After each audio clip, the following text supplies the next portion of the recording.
I know creating YouTube videos takes a lot of time. I'm a mom of a 6-year-old and a 4-year-old, running an agency and a digital course product business, and I'm still finding time to consistently post on YouTube every single week. So what's my secret? Today I'm going to share with you my biggest tips for making your YouTube content creation life much easier. I'm going to show you how I plan my YouTube videos in advance so it only takes me half a day to shoot a month's worth of YouTube videos. But first, hey, welcome back to my channel. My name is Trina if you are brand new here, and this channel is to help you plan, organize, and create video content that grows your business. Before I dive into my secret behind planning and filming videos a lot faster, I want to personally thank one of you who have commented on a recent video of mine. Aisha, I am so glad that my batch day vlog really motivated you to start batching as well. I hope it's going well. Now, if you want a shout out in one of my next videos, make sure you leave me one of your biggest takeaways from this video down in the comments, and you might just see your name in my next video. Real quick, I want to remind you to stay to the end of this video because I've got some tips on how to make filming more than one video in one day a little bit easier on you. Now, if you want to start planning and filming your YouTube videos faster, the first tip that I have for you is you cannot plan your videos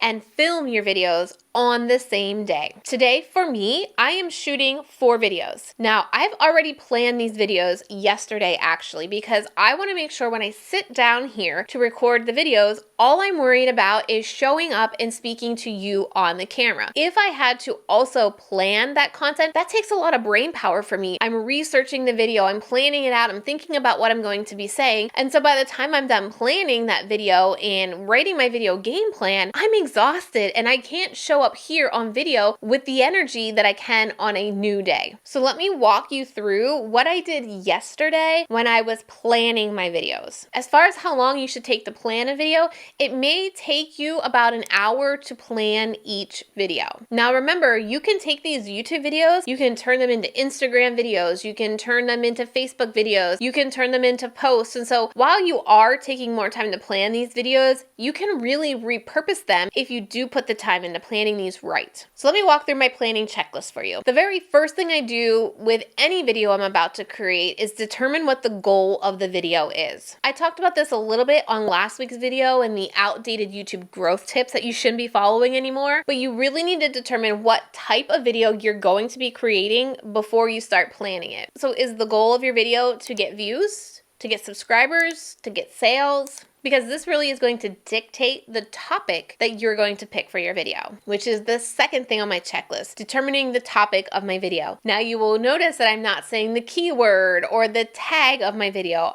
I said the topic. Again, referencing last week's video, I told you how very minimal the keyword and the tag and picking the best one is helping your video be successful. And so I really want you to think about it as your topic of your video. So how I'm determining what topic that I'm going to do is the first place that I go is my analytics. I want to see which content that I've done is doing well, that YouTube is recommending, and can I expand on that topic? Can I do a part 2? Is that video old and needs updated? For example, one of my best videos right now is what to say in your first YouTube video. And so I've redone this video, I've updated this video quite a few times because YouTube is really putting me out there for people who are looking for topics like first YouTube video, making your first YouTube video. So I know when I create a video around this topic, YouTube is going to be more likely to recommend it to more people. I also like to look at this new feature that YouTube has rolled out. Now, you need to be getting enough views every single month to see this feature, but you can actually see which channels and watch videos your audience is watching. This allows me to see, okay, my audience is actually interested in this topic. How can I spin that and share my own perspective on that topic? The other thing that I like to do to come up with topic ideas is to think about any questions I've been asked recently. A lot of people have asked me, how do I structure my videos? And that's why a few weeks ago, I did a video just on that. I shared how I structure my video game plan. And then the third place that I like to go to come up with topics is trending. Now, if you pick a trending topic, this video is not going to have a long lifespan, right? It's going to shoot up and then it's going to die off because if it's trending around a season or a new feature rollout, so Instagram recently rolled out the link sticker instead of the swipe up feature. So if you're creating content around how to use that right now, you're basing your content around a trend, eventually it's going to die off, right? People are going to know how to use the link sticker and it's not going to be searched as much, but you're really going to capitalize on that increased search traffic, getting possible new people to your channel. So you also want to look at trending topics that you can create throughout your content plan as well. Okay, so once you know the goal of your video, the topic of your video, now you're going to do a little bit of research. This is where you're going to really nail down that keyword. Now, I'm not saying you need to find the perfect keyword. You just want to determine what people are searching for around that topic. And you want to make sure that people are searching it. So my favorite place to determine if my keyword is actually searched or not is TubeBuddy Keyword Explorer. So what I'll do is I'll go into the Keyword Explorer, I will type in my topic, and I'm looking for how many monthly searches this topic is having. And if it's 0, I need to find a way to tweak it so it's a topic people are actually searching for. Because if people aren't searching for it, what's the point? How are they going to find my content? So if you want to try out TubeBuddy for your next planning session, I have a link for you down below to try out. It's a free 30-day trial that you can test and see if you like it or not. I use TubeBuddy for every single video that I plan. The other 2 things that I'm looking at in this research phase, besides determining the actual term or the keyword, so to speak, is titles and thumbnails. So I'm looking at what is showing up in search right now for that topic. Are there any trends with the thumbnail? Are there any trends with the title? How are people titling them? And then it is helping me determine how I'm gonna title my video and thumbnail it, because I need to know what my title and thumbnail is before I even start writing any kind of content for my video. So those are the 3 main things that I'm doing when I get started. I like to keep this all organized. I use a tool called Asana, and inside of there, I have these already as checklists, so I make sure I'm not missing this step when I'm doing this, and it just is an organized place. I can take screenshots of thumbnails that I have inspiration for, or title ideas as well. Because if I keep this stuff in a notebook, I have no idea how long that notebook is going to survive here with a 4 and a 6-year-old. Once I have all that done, then I dive into the template that I have for my video game plan, and I start actually writing my content. Now, this isn't a script. What I've learned after doing over 500 videos here on YouTube is when I try to write word for word in a script and try to deliver it here on camera, I don't become as relatable. I'm not able to be myself, and I kind of become robotic. It's because I get so wrapped up on how I wrote that script, and how I wrote it isn't necessarily how I speak. And so I only like to really script the hook of my video and then just basically bullet point what I actually want to say in this video. Now, why this is so important is because without this formula or this structure, it could take you a really long time to film a video. You could sit here and think about what you want to say, pause, and the longer it takes you to film a video, the longer it's going to take you to edit. So not only are you wasting a lot of time filming your video, but you're going to be wasting a lot of time editing your video as well. So this means that you cannot wing it as well. You need to be following a video game plan if you want to film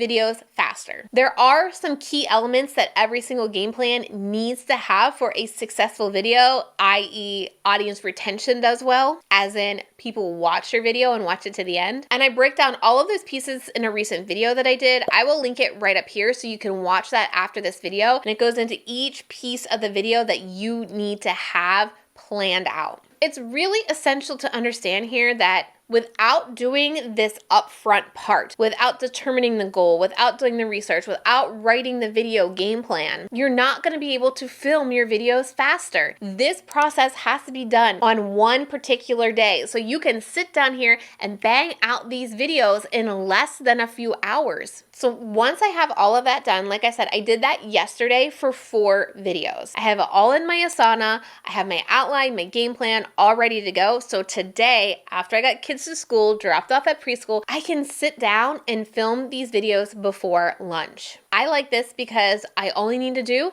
hair and makeup 1 day a month. And like I said earlier, I'm able to give all of my energy into this filming process. Now, before I jump into everything that I do here on day 2, I would love for you to click that like button right now if this process is allowing you to see how YouTube could maybe be doable for you. All right, so like I said, I sent the kids off to school. I went ahead, I did my hair and makeup. I got my desk set up. What I actually do is I move my desktop to another table. So this desk is really cleared off. I get my lighting set up, and I really like to to keep my equipment minimal. I'm using a Canon M50. I'm using a new microphone that's down here, and my laptop is over here with my video game plan. I don't like to memorize my content or use a teleprompter, so since I bulleted my content, I'm just looking over at my screen, seeing what section I want to talk about, then I'm looking here at the camera to you, and I'm just doing chunks of my video at a time. But it's also allowing me to stay on task, so I'm making sure I'm getting through all the points that I wanted to share, and I'm not going off on some random tangent to make this video longer than it needs to be. You also do not need to film this video in a one take. Right? You don't need to be a one-take wonder. You don't need to memorize it all and spit it all out in one